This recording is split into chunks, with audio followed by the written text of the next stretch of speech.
Hello there. Thank you so much for joining us. This is News Channel Nebraska. My name's Eric McKay. Let's take a look at our top headlines today. Beginning in the Panhandle, where an exceptionally wide tornado tore through Nebraska's sandhills this past weekend. As storm chasers from across the country captured dramatic footage of the storm, a family near the town of Ashby lost their home, their belongings, and several head of cattle.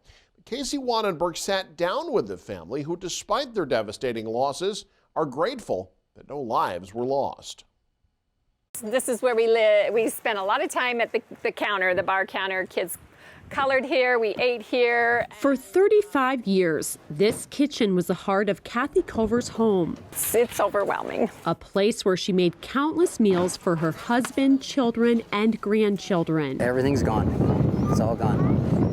We had two big double doors here that went out to my beautiful backyard. Kathy and her husband, Tim, What's left of the garage, were visiting family when a tornado tore through their property near Ashby. Just unreal. A hired hand rode out the storm in their basement. roof's gone, the basement's still good. Their belongings scattered throughout a nearby pasture and hay bales tossed throughout the home and property as if they weighed nothing at all. There's an old shop there that's completely gone. There was a almost brand new calving barn by that truck, and then the roof off the horse barn. In addition to the house, the family did lose a couple of calves, and some other livestock were injured. Very hard.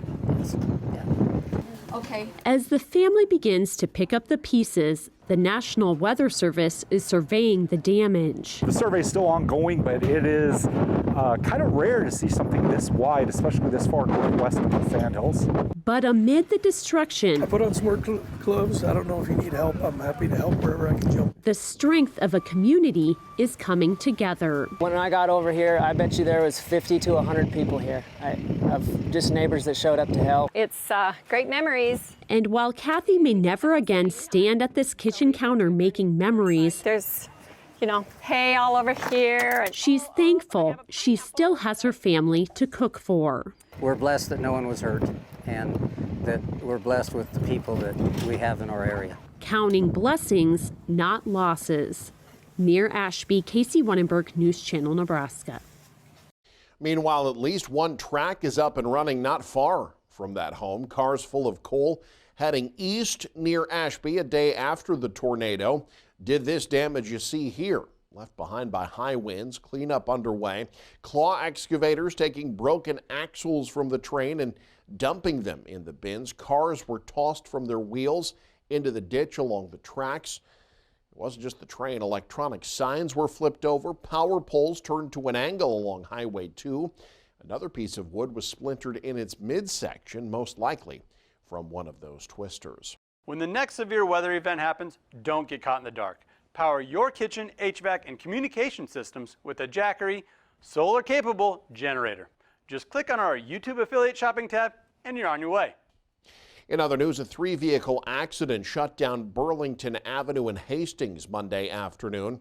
Hastings Police and Fire and Rescue called to the crash between a minivan and two pickup trucks. It happened right in front of the police department building. Bystanders at the scene told NCN one driver was ejected from a vehicle. 3 people were hospitalized in total. Their conditions have not been updated. Traffic was diverted around Burlington Avenue for more than an hour while police investigated, and the vehicles were then cleaned up and towed away from the scene. A Northeast Nebraska school district has set its interim leadership while they look for a new permanent superintendent.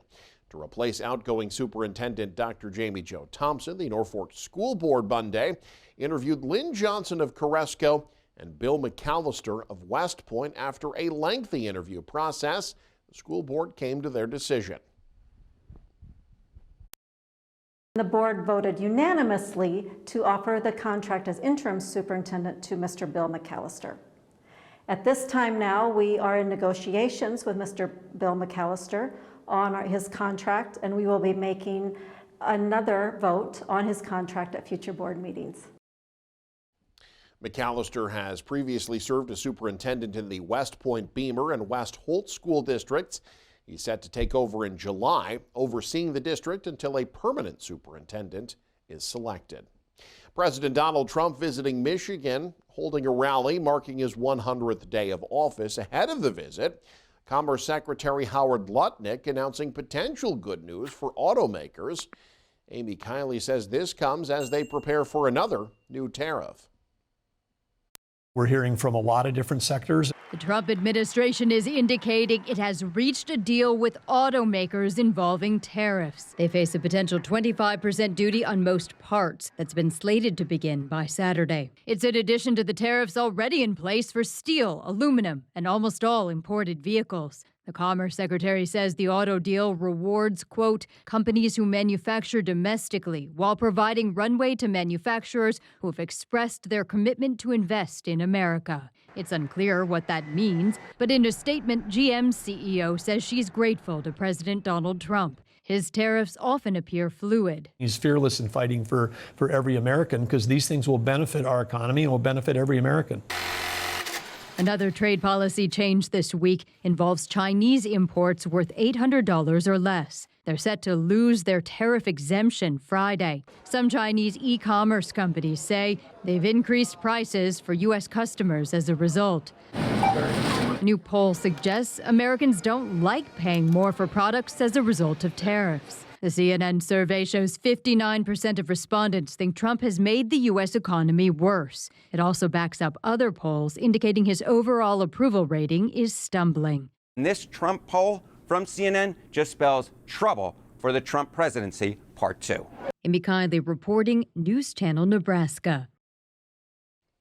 A third international student at the University of Nebraska-Lincoln has had their legal student status restored.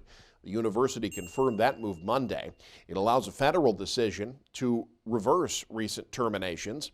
That reversal came after judges across the country issued temporary orders restoring students' records in a federal database maintained by U.S. Immigration and Customs Enforcement.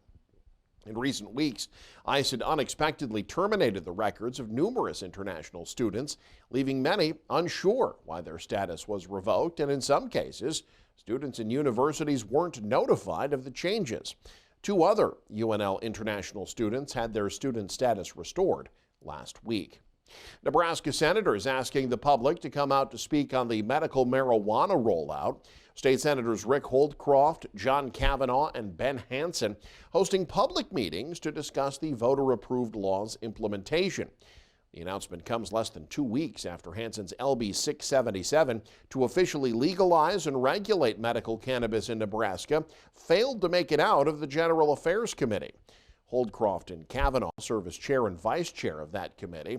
The failure to advance came after 70% of voters approved medical marijuana last November. The hearings will be held Saturday at Carpenters Union Hall in La Vista, Sunday at the UNO Thompson Center, and Monday at the Southeast Community College building in Lincoln. Well, Norfolk patients facing ear, nose, and throat issues set to benefit from a fundraising success. The Faith Regional Health Services Foundation Gala this past weekend raised funds to acquire advanced surgical equipment this past weekend. So one of the big things that we're really asking for is a special kind of state-of-the-art camera for sinus surgery that gives us really 4K kind of picture and extra contrast management to make surgery safer and more effective and better for the patient. And the importance of that is just offer high state-of-the-art sinus care and sinus surgery to the patients of this area so that they're able to get the state-of-the-art, up-to-date treatments at home rather than traveling a long ways away. Officials with the Faith Regional Health Services Foundation say the gala raised over $202,000. And finally, the Kregel Windmill factory unveiled its National Historic Landmark marker during Arbor Day celebrations this past weekend. Dan Swanson has more. Nancy Hoke had the vision for the derelict building, and Isaiah Yacht had the meticulous stamina to organize the paperwork needed for a National Historic Landmark. But Hoke herself said it was the adept voice of T. Lindsay Baker that made the wheels of preservation turn for America's last intact windmill factory. The Kregel Windmill factory is indeed the last preserved original windmill factory in the United States. It was the voice of Baker, an American West historian and researcher of wind power in the United States, that said the grit on the floor and the metal shavings on the machinery all should stay. It's exceedingly exciting to go to a place that, for one reason or another, is a time capsule from decades past. And the Kregel factory is very much. It was Baker's voice that validated the ingenuity and adaptability of the enterprise started by the Kregel family in 1879. He recognized the agricultural boom years at the turn of the century and the heart-wrenching struggle for business survival during the Great Depression. The Kregels adapted to the rationing of World War II, and Arthur Kregel finished with pump repair late into the 1980s. For the factory to survive any further, Baker said it was necessary to convince others that it was significant. There's nothing that compares in the level of integrity that the Kregel factory offers. From Nebraska City, I'm Dan Swanson, News Channel Nebraska. And you can stay up to date with the very latest by following us online. Head to newschannelnebraska.com, click on the News tab there. You can also follow us on X, like us on Facebook and Instagram as well. Thanks for joining us. Have a great day. This is News Channel Nebraska.